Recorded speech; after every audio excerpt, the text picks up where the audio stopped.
On a sun-drenched morning in Miami's most exclusive neighborhood, Margaret Dawson lay motionless in her marble bathtub, her diamond wedding ring still gleaming on her finger.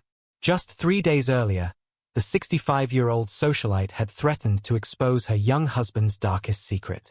She never got the chance. What appeared to be a tragic accident would unravel into a chilling tale of deception, where love wasn't just blind, it was deadly. Margaret Dawson's sprawling Mediterranean mansion stood like a crown jewel in Boston's most prestigious neighborhood, its meticulously manicured gardens and imported Italian fountains a testament to the refined taste that had made her one of the city's most sought-after interior designers.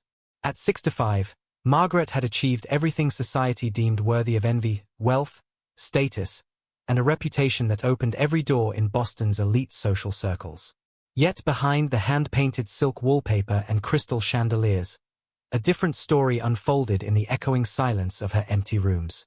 On this particular morning, as Margaret sipped her French-pressed coffee from Limoges china, her perfectly manicured fingers traced the rim of the cup while she gazed out over her pristine garden. The morning light filtered through floor-to-ceiling windows, casting elegant shadows across the imported marble floors she'd personally selected for their subtle veining. Everything in her view had been carefully curated, each piece chosen with the same precision that had built her empire. Margaret Dawson Interiors wasn't just a business. It was a brand synonymous with luxury, taste, and old-money elegance. For 30 years, Margaret had transformed the homes of Boston's elite, turning their already impressive mansions into showcases of sophistication. Her journey from a promising young designer to the owner of the city's most prestigious interior design firm was a testament to her unwavering determination. She'd started in the early 80s, armed with nothing but raw talent and an eye for transforming spaces. While others played it safe with conventional designs, Margaret dared to push boundaries, blending classic elements with bold, contemporary touches that became her signature style. But success had come at a price, one that seemed to grow steeper with each passing year. The same dedication that had built her empire had also slowly eroded the foundations of her personal life.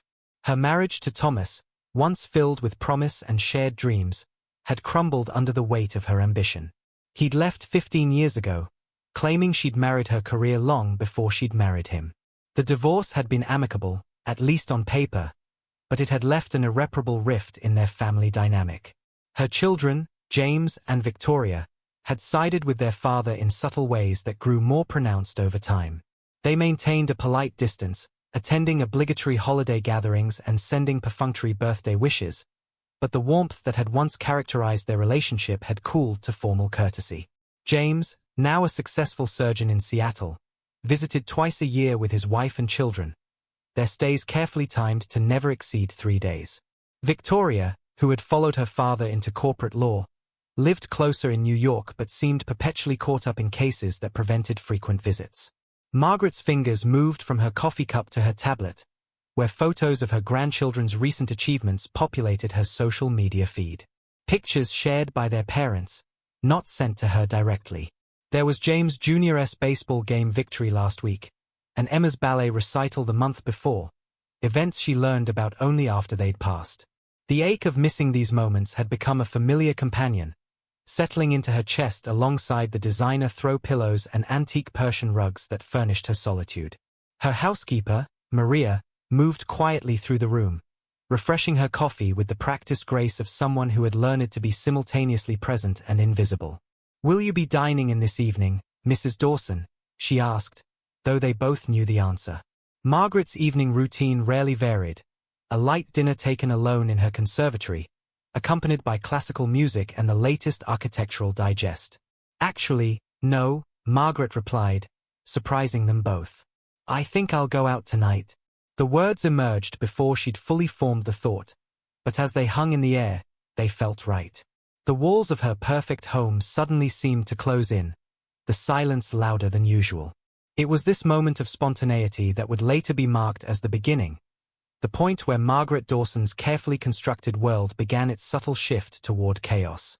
She spent the afternoon in her home office, reviewing design proposals and answering emails, but her mind kept wandering to the evening ahead.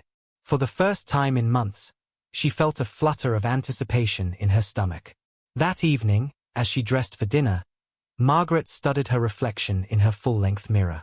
Time had been kind to her, preserved by the best skincare regimens money could buy and a naturally elegant bone structure. Her silver hair, styled in a sophisticated bob, framed a face that had earned its lines through years of determination rather than defeat. She chose a black Chanel dress that spoke of understated wealth, accented by a single strand of South Sea pearls, her signature look at charity galas and board meetings. But tonight wasn't about business. Tonight was about something she couldn't quite name, a restlessness that had been building for months, perhaps years. As she applied her signature red lipstick, Margaret allowed herself to acknowledge the truth she usually kept buried beneath layers of busy schedules and social obligations. She was profoundly lonely. The decision to fly to Miami had come as suddenly as the choice to go out to dinner. Looking at her calendar, filled with the usual client meetings and charity committee obligations, Margaret felt an overwhelming urge to escape. Miami, with its vibrant energy and warm beaches, seemed like the perfect antidote to Boston's lingering winter and her own growing sense of isolation. She booked a suite at the Fina Hotel, packed a carefully curated wardrobe, and informed her office she would be working remotely for the next 2 weeks. Her children's reactions to the news were predictably muted. A brief, "Have fun, Mom" text from Victoria, and no response at all from James. The lack of interest should have hurt, but instead, it felt liberating. For once, she didn't have to consider anyone else's expectations or judgments. The Miami air hit her like a warm embrace when she stepped off the plane, heavy with humidity and possibility. The Fina's dramatic red and gold decor usually would have struck her as ostentatious, but today it felt like an affirmation of life itself, bold, unapologetic, alive.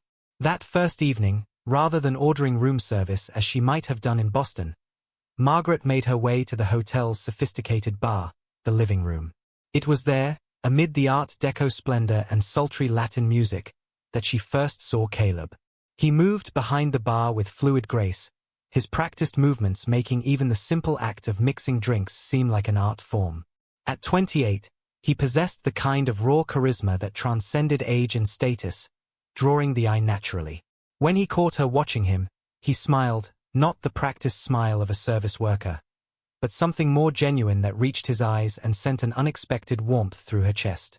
Later, Margaret would recognize this moment as the point of no return, though at the time it felt like nothing more than a pleasant encounter.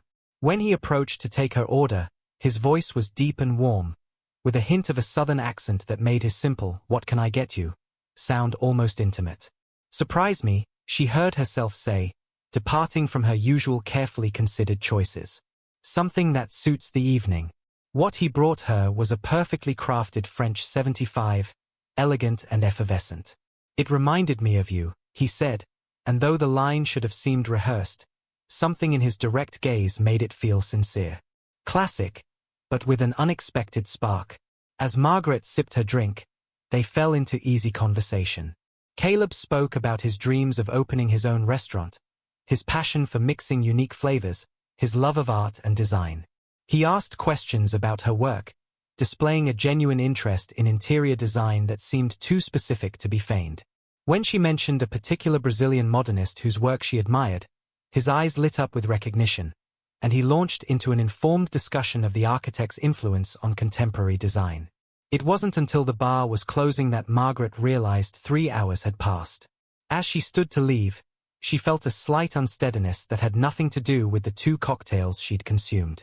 Caleb's hand on her elbow, steadying her, sent a jolt of electricity through her body that both thrilled and terrified her.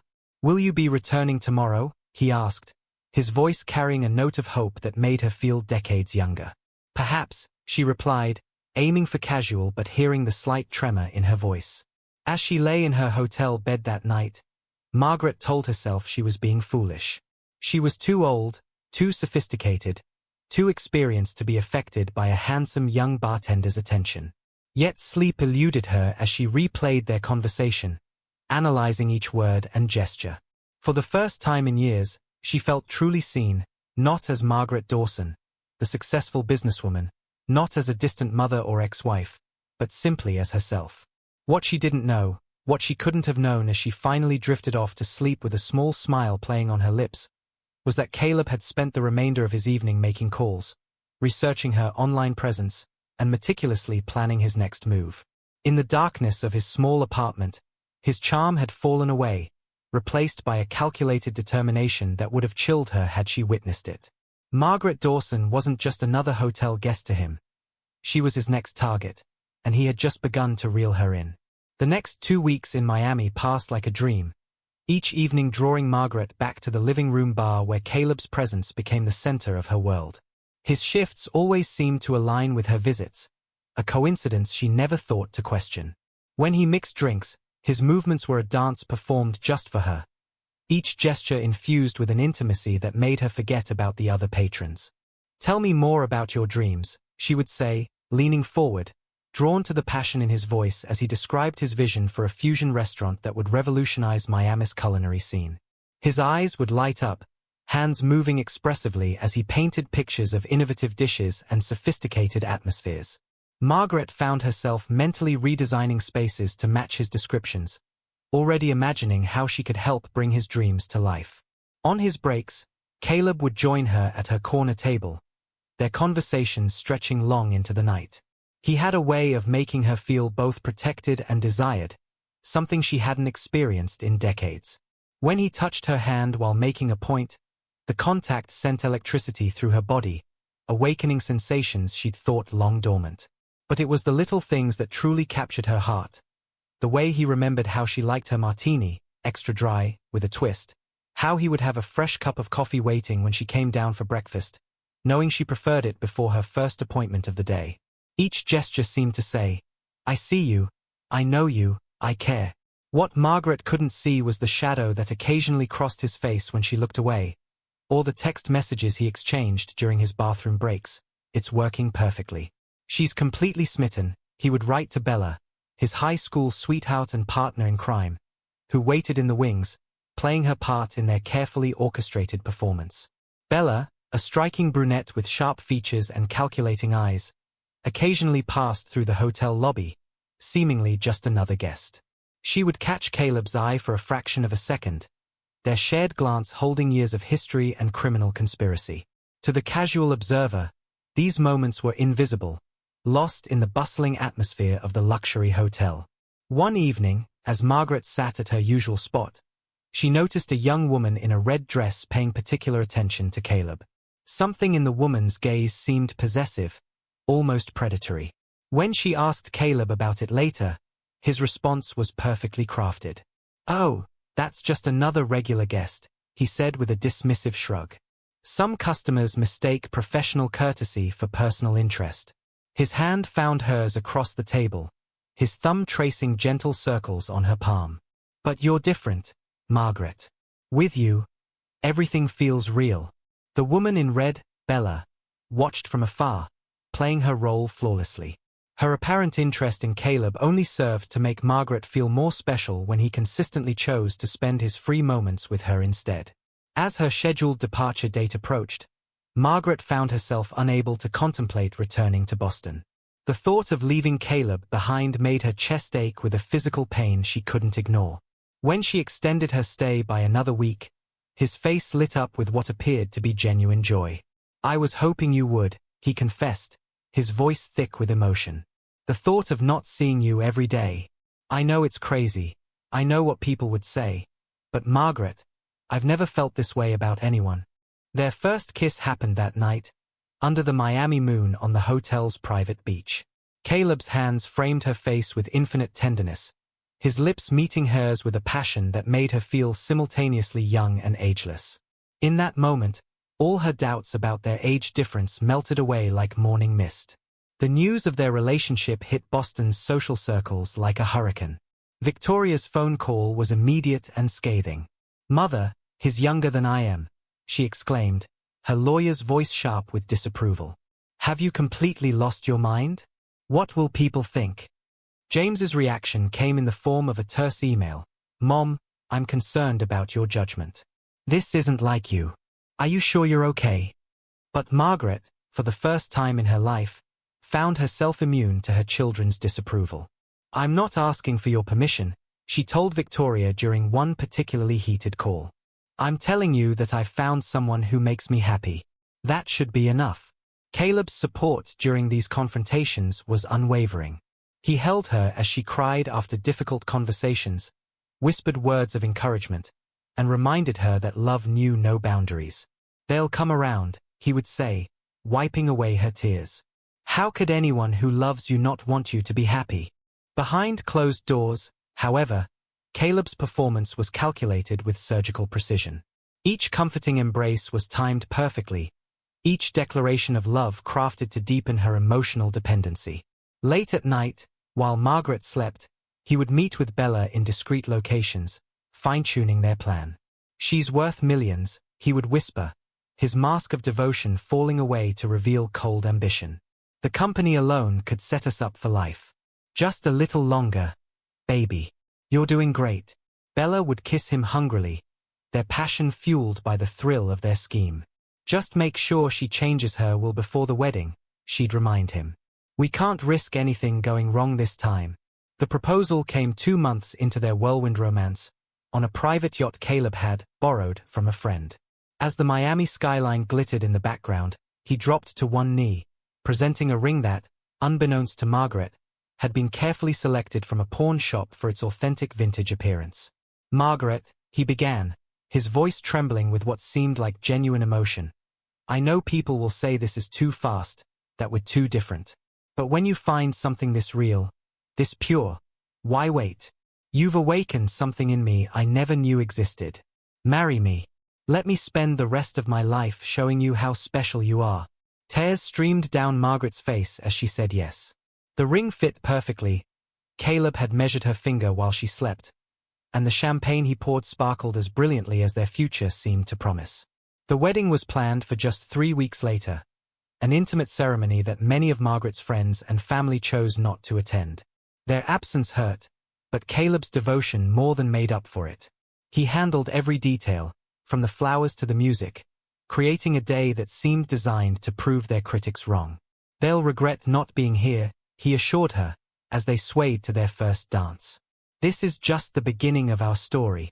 Margaret, radiant in a cream-colored Vera Wang gown, had never felt more alive. She didn't notice the brief exchange of glances between her new husband and a dark-haired server who looked remarkably like the woman in red from the hotel bar. She was too lost in the possibility of her new life, too enchanted by the way Caleb looked at her, too convinced that she had finally found her happiness. That night, in their honeymoon suite, Caleb was the perfect lover. Attentive, passionate, making her feel desired in ways she hadn't experienced in years. As she drifted off to sleep in his arms, she felt profoundly grateful for whatever twist of fate had brought him into her life. But fate had nothing to do with it. As Margaret slept, Caleb lay awake, his mind already moving to the next phase of his plan. His phone buzzed softly with a text from Bella. Everything's ready. Don't mess this up. He looked down at his sleeping bride, allowing himself a small smile of satisfaction. Margaret Dawson had spent a lifetime building her perfect world, never suspecting that it would take just one perfect storm to bring it all crashing down. And Caleb, master of creating such storms, was just getting started. Sweet dreams, my love, he whispered, his words carrying a double meaning that would have chilled her had she been awake to hear them. Tomorrow would begin the careful process of consolidating their finances, of suggesting changes to her will, of slowly isolating her from anyone who might interfere with their plans. But for now, he would play the devoted husband, knowing that each loving gesture was another nail in the coffin he was methodically preparing for the woman who had given him her heart, her trust, and soon, would give him everything else. The early days of marriage enveloped Margaret and Caleb in a cocoon of seemingly perfect bliss. Their Miami Beach penthouse, which Margaret had purchased and renovated with her signature touch, became their private paradise. Mornings began with Caleb bringing her coffee in bed, the ocean breeze carrying the scent of salt and new beginnings through their floor-to-ceiling windows. I can't bear to leave you even for a moment, Caleb would whisper, his lips trailing down her neck as she tried to dress for meetings. His touch still sent shivers down her spine, making her feel like a teenager experiencing first love. More often than not, she would cancel her appointments, losing herself in his embrace, intoxicated by the way he made her feel. You're everything to me, he would say, holding her close. "I want to spend every second making you happy." His words were honeysuite, and Margaret drank them in eagerly, never noticing how they slowly began to isolate her from the outside world. Their days fell into a passionate routine. Caleb had quit his bartending job. "I want to focus on us," he explained, and devoted himself to being the perfect husband. He managed their social calendar, arranged their meals, and seemed to anticipate her every need. When she would reach for her phone to check work emails, he would playfully snatch it away, pulling her into a dance around their living room. "Work can wait," he'd insist, twirling her until she was dizzy with laughter and love. "Let's just be together." But beneath this display of devotion, subtle changes were taking place. Caleb began suggesting that Margaret step back from her company's day-to-day operations. "You've worked so hard for so long," he would say, massaging her shoulders as they watched the sunset. "Let others handle the stress. You deserve to enjoy life now."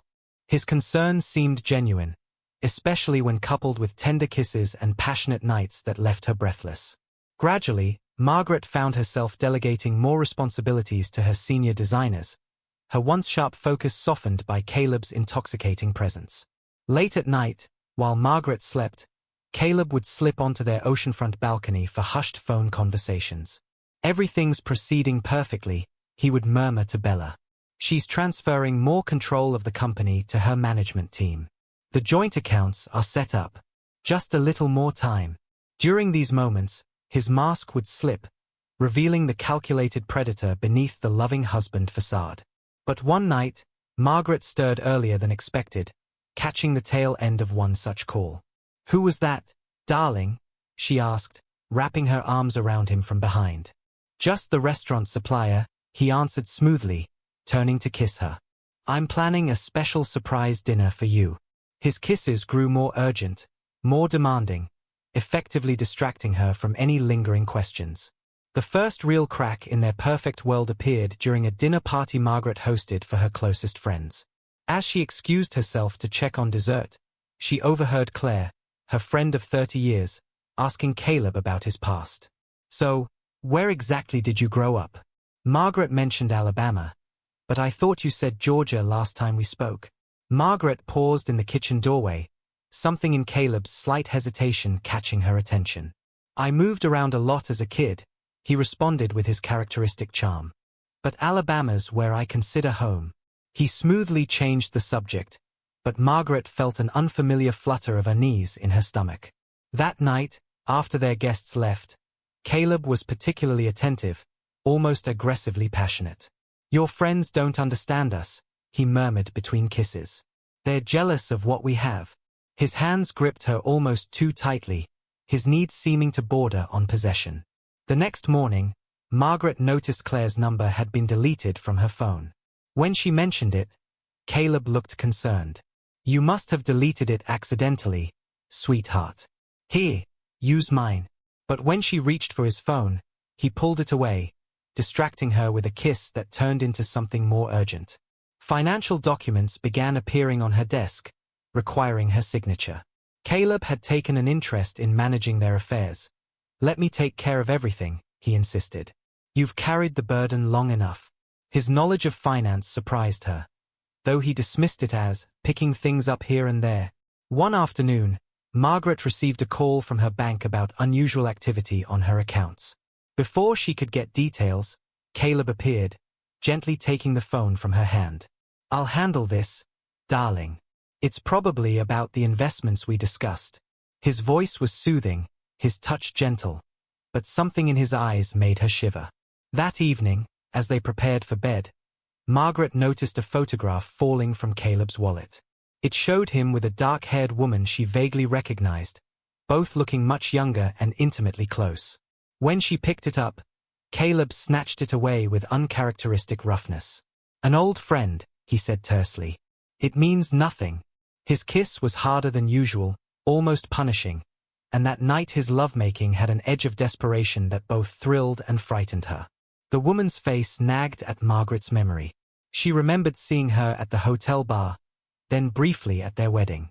When she tried to mention it, Caleb would silence her with kisses that grew increasingly demanding, his passion seeming more like a weapon than an expression of love. Strange incidents began to multiply.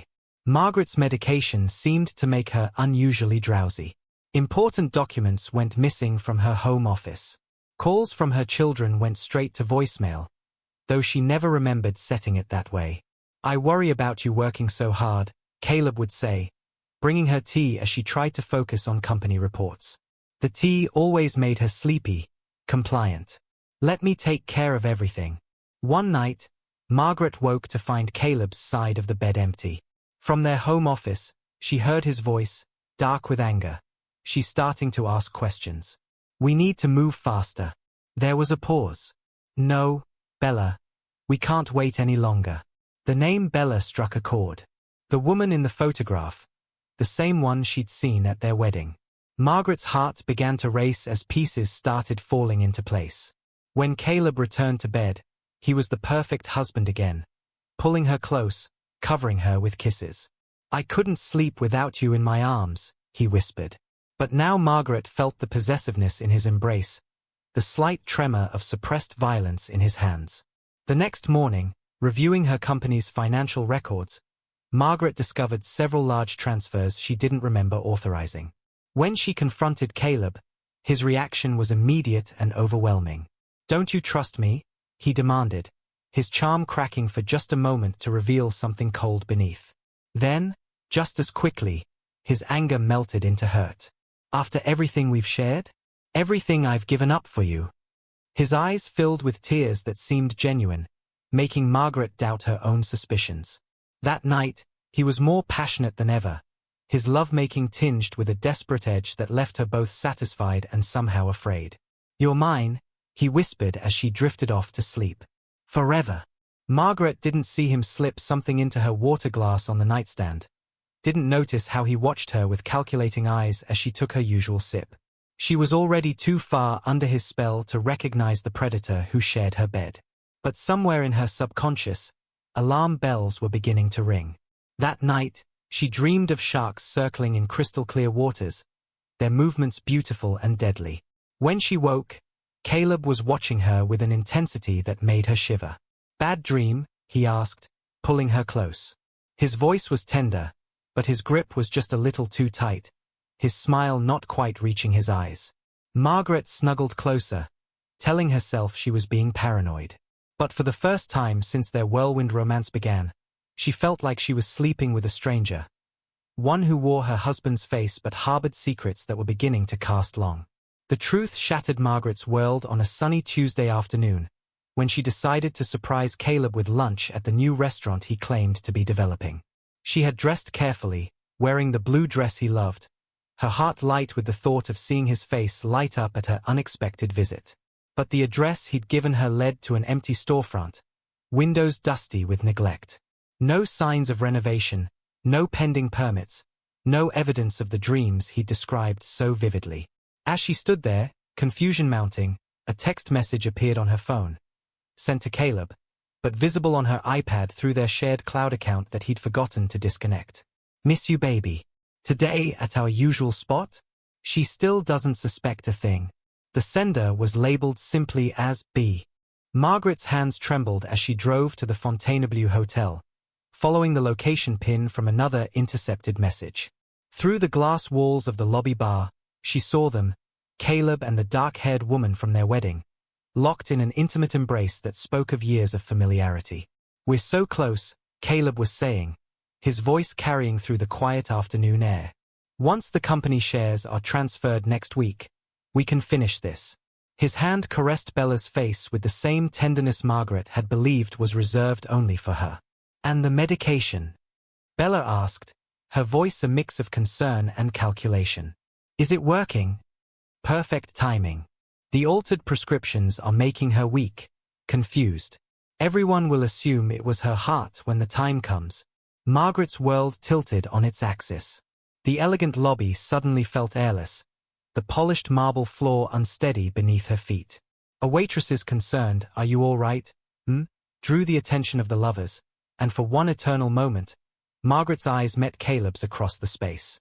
She saw the instant transformation, the mask of devoted husband sliding back into place as he rose, arms outstretched. "Margaret, darling. What a surprise." But his eyes were cold, calculating, already assessing damage control. "Don't," Margaret said, her voice stronger than she felt. "Don't you dare pretend." Bella hadn't moved, her red-painted lips curved in a smile that held no warmth. "Well, this is awkward," she drawled, standing to reveal a figure decades younger than Margaret's. "Should we tell her everything, baby? About all the others?" "Others?" Margaret's voice was barely a whisper. "Shut up, Bella," Caleb snapped, but the damage was done. "Oh yes," Bella continued, clearly enjoying the moment. "You're not the first wealthy widow we've befriended. Though usually, they don't discover us quite so soon." Margaret backed away, her mind racing through months of memories, seeing them now in a horrifying new light. The missing documents, the strange calls, the convenient drowsiness that followed her evening tea. "I'll expose everything," she threatened, her business voice returning, steel beneath silk. "Every transaction, every forged document.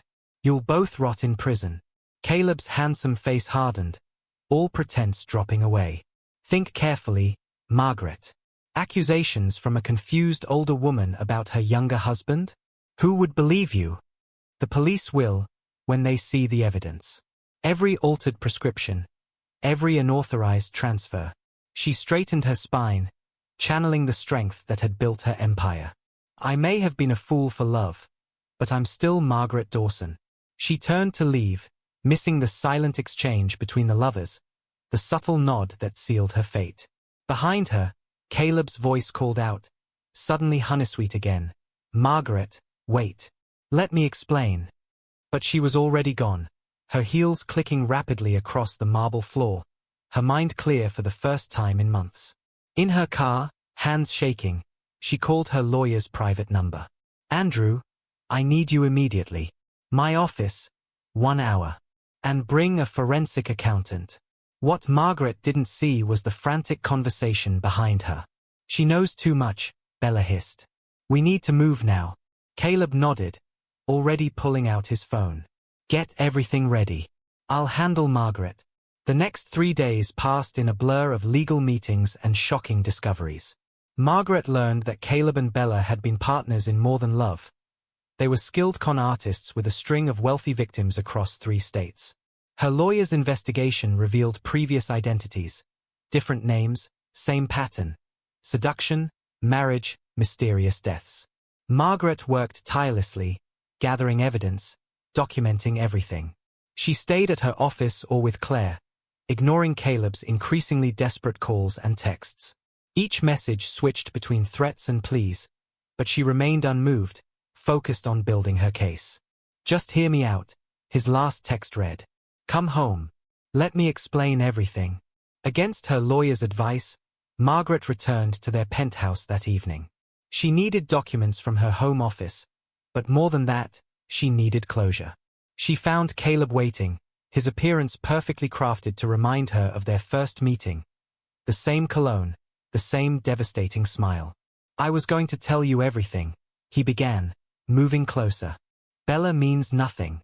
What we have is real." "Save it," Margaret cut him off. "I'm not here for explanations." She moved toward her office, but his hand caught her arm. "At least have a drink with me. One last time." Something in his voice made her pause. Looking into his eyes, she saw a flicker of the man she'd thought she married. Against her better judgment, she accepted the offered glass of wine. "To what we could have been," he toasted, watching intently as she raised the glass to her lips.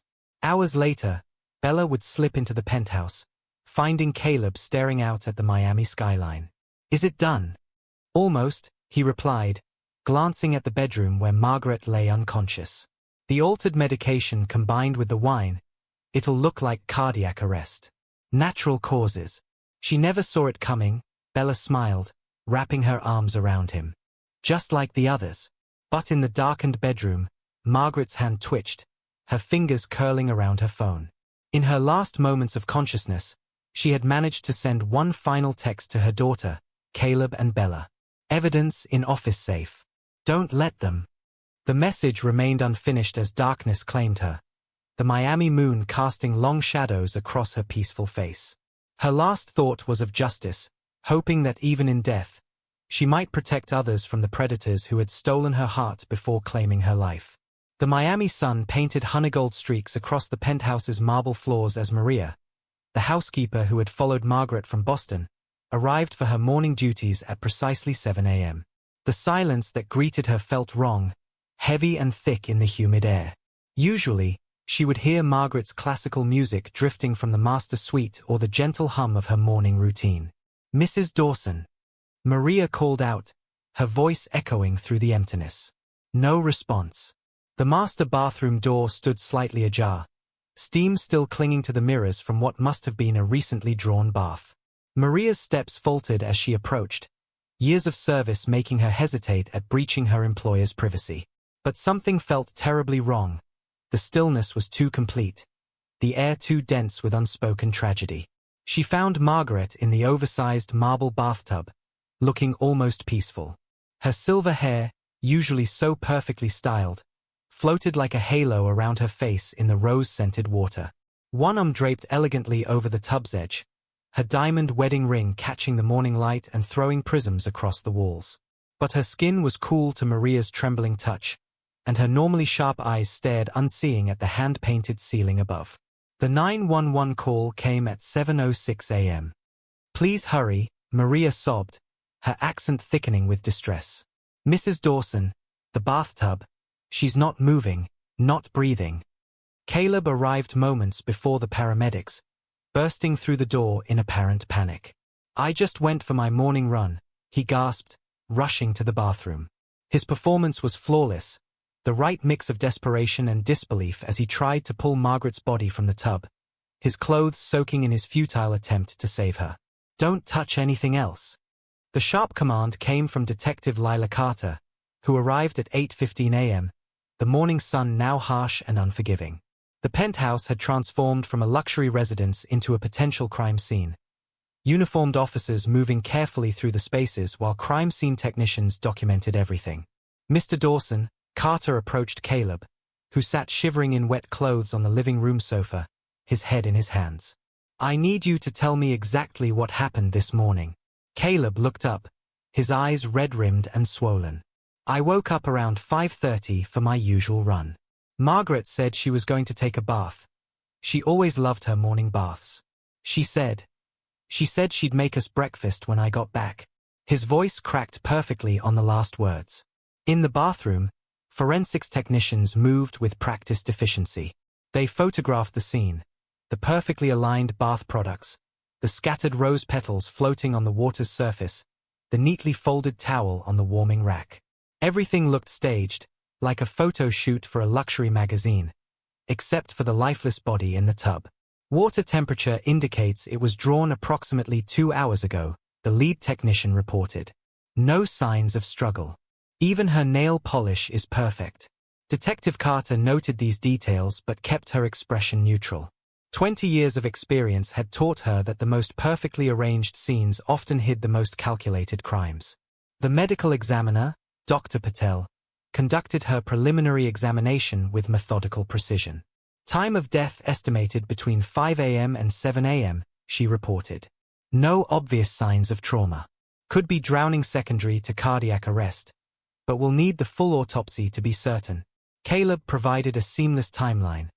Dinner together at home, a romantic evening, Margaret mentioning wanting a relaxing bath in the morning. "She seemed fine," he insisted, his voice thick with emotion. "If I'd just stayed home instead of going for that damn run." His alibi appeared solid. Security footage showed him entering the building's gym at 5:45 a.m., working out until 7 a.m., when Maria's scream had drawn him upstairs. Multiple residents confirmed seeing him there, his routine unchanged from every other morning. But Detective Carter noticed small inconsistencies.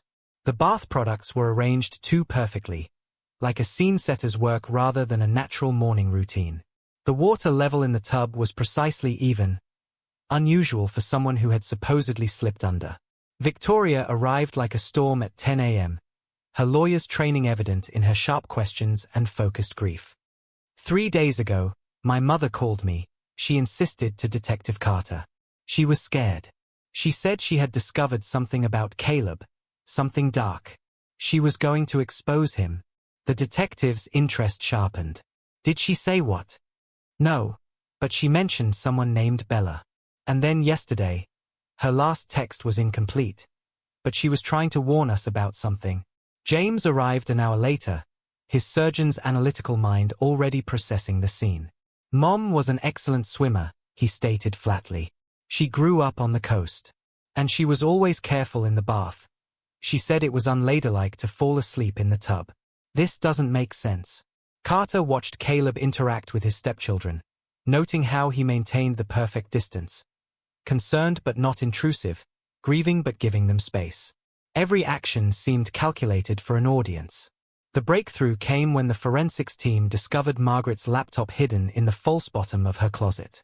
The browser history showed recent searches about poisoning methods that mimic heart attacks, and several emails drafted to her lawyer detailing suspicions about Caleb's past. If anything happens to me, one unsent email began, it wasn't an accident. Caleb and Bella Thomas are con artists. They've done this before. But the evidence, while suggestive, was circumstantial. Caleb's alibi for the estimated time of death seemed airtight. Security footage showed him in their home until midnight, then leaving briefly to meet a friend at a nearby bar, returning at 5:30 a.m. for his workout. The perfect timeline, Carter murmured, studying the footage. Almost too perfect. The preliminary toxicology report raised more questions than answers. Margaret's blood showed traces of a powerful sedative, but in amounts that could be explained by prescription sleep medication. Everything pointed to a tragic accident, yet something felt off. Her last text, Victoria insisted, showing Carter her phone. Mom was trying to warn us. She knew something was wrong. Caleb maintained his grieving husband persona flawlessly. He spoke lovingly of Margaret at the funeral arrangements, shed appropriate tears when discussing their brief marriage, and appeared genuinely devastated by his loss. Even his shock at learning about Margaret's suspicions seemed genuine. She had been acting paranoid lately, he told Detective Carter, his voice heavy with practiced concern. Sometimes she would say strange things, forget conversations we'd had. I was worried about her, but I never imagined. But as Carter watched him leave the station after another interview, she noticed something odd. His reflection in the glass doors showed a slight smile, there and gone in an instant, but unmistakable. Like an actor breaking character for just a moment when he thought the audience had looked away.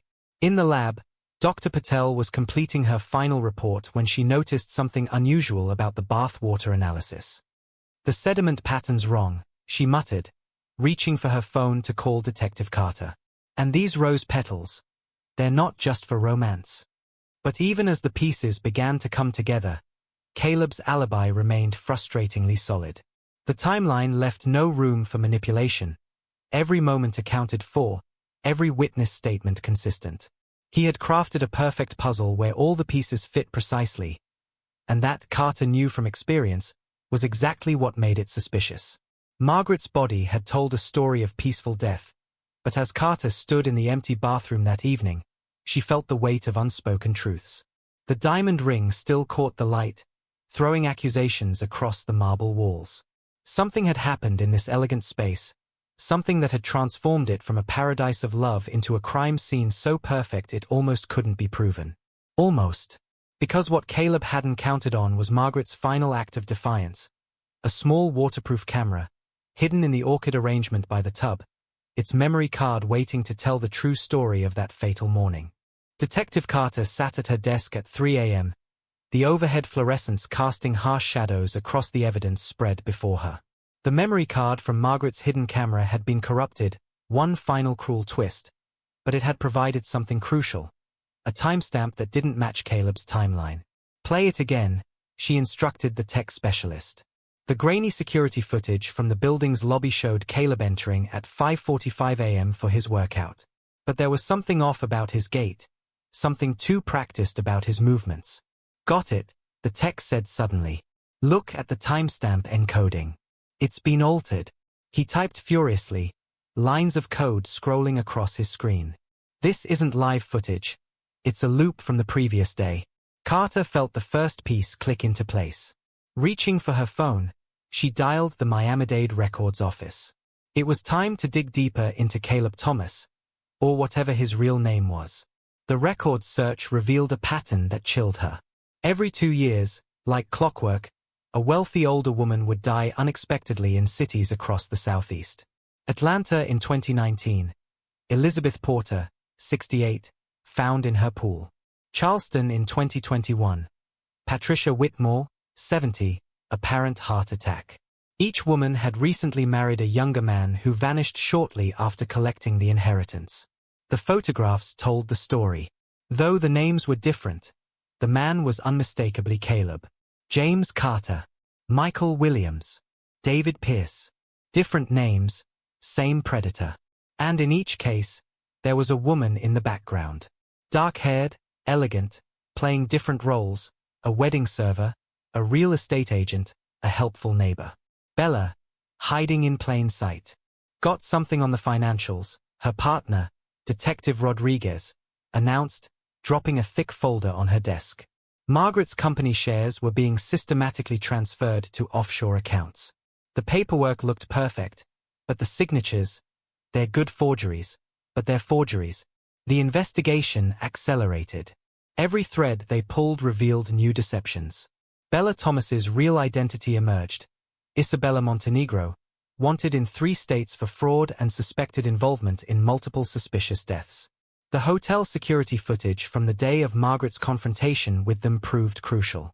Though there was no audio, the body language told a clear story.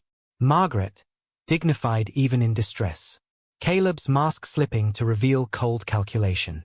And Bella, watching it all with predatory satisfaction. Check this out, Rodriguez called. He'd been reviewing footage from different cameras around the city.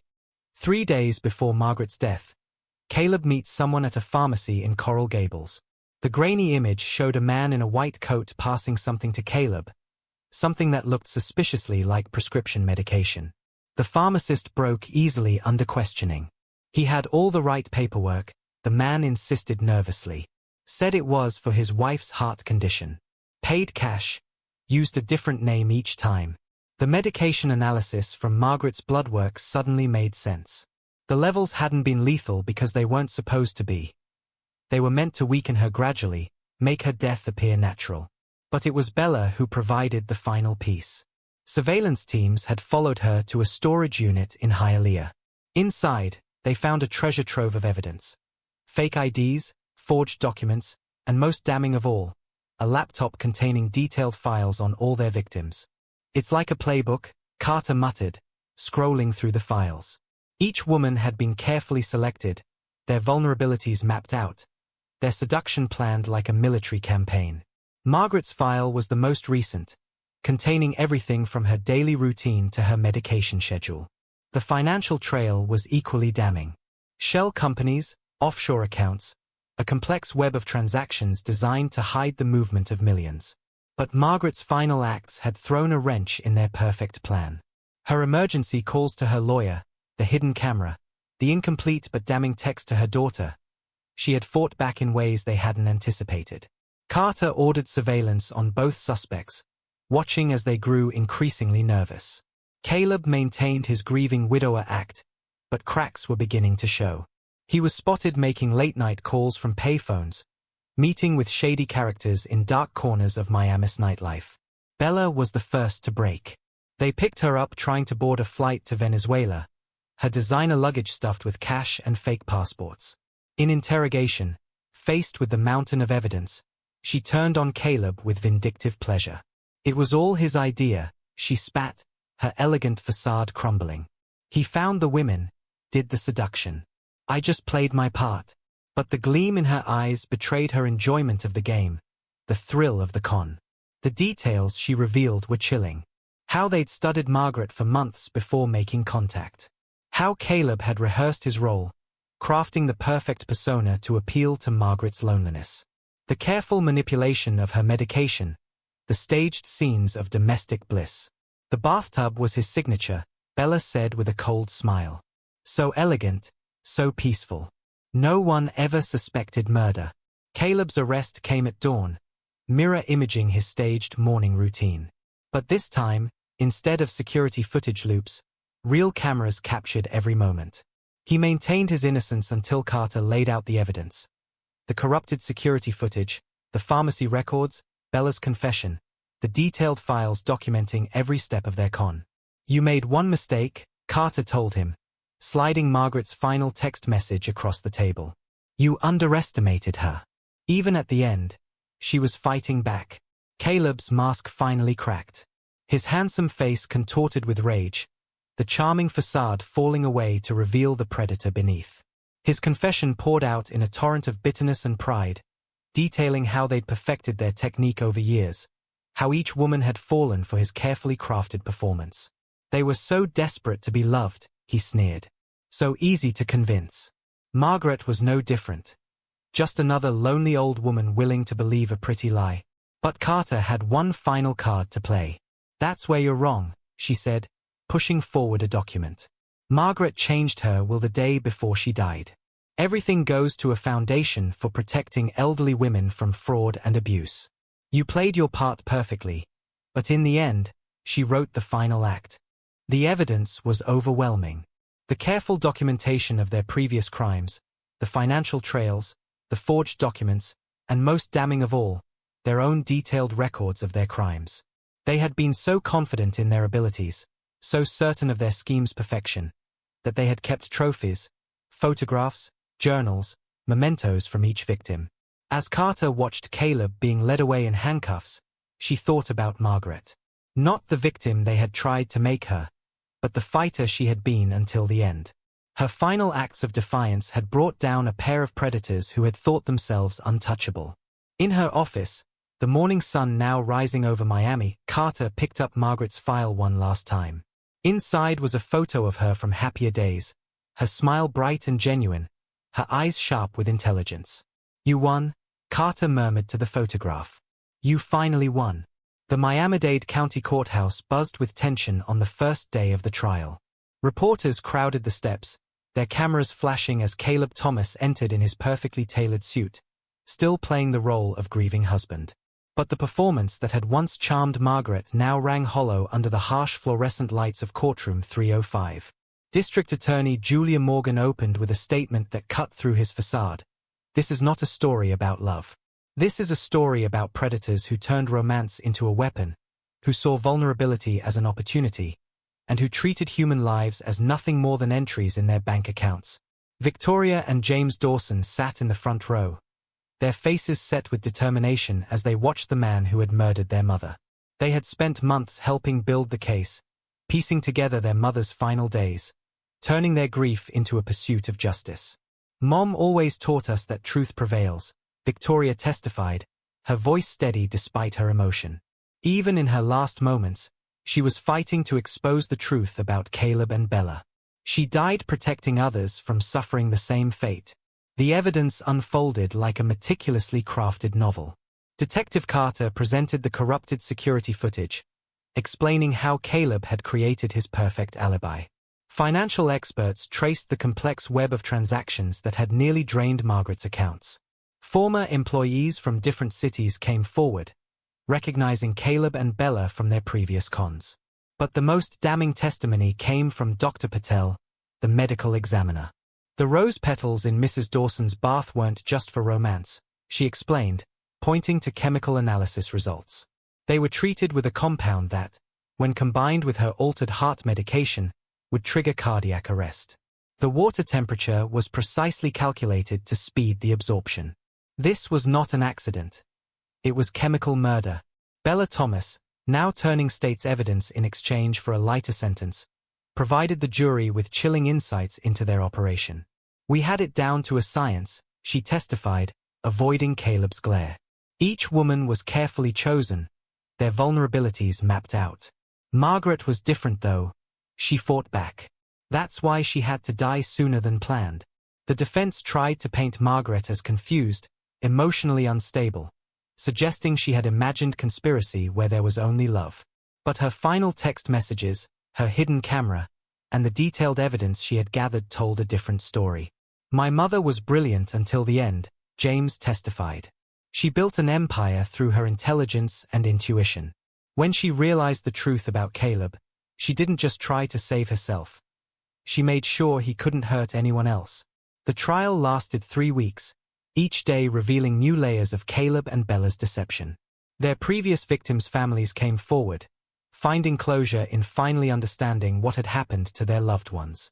Patricia Whitmore's daughter from Charleston, Elizabeth Porter's sister from Atlanta. Each story added weight to the prosecution's case. Then came the impact statements. Victoria stood before the court, her voice carrying the weight of not just her loss, but the loss of all the families affected by Caleb and Bella's crimes. "You didn't just take our mother," she said, looking directly at Caleb. "You took advantage of women who had spent their lives building something meaningful. You saw their desire for companionship as weakness, their success as something to steal. But my mother's legacy isn't her death. It's what she did to stop you." The jury deliberated for just 4 hours. The verdict was unanimous: guilty on all counts.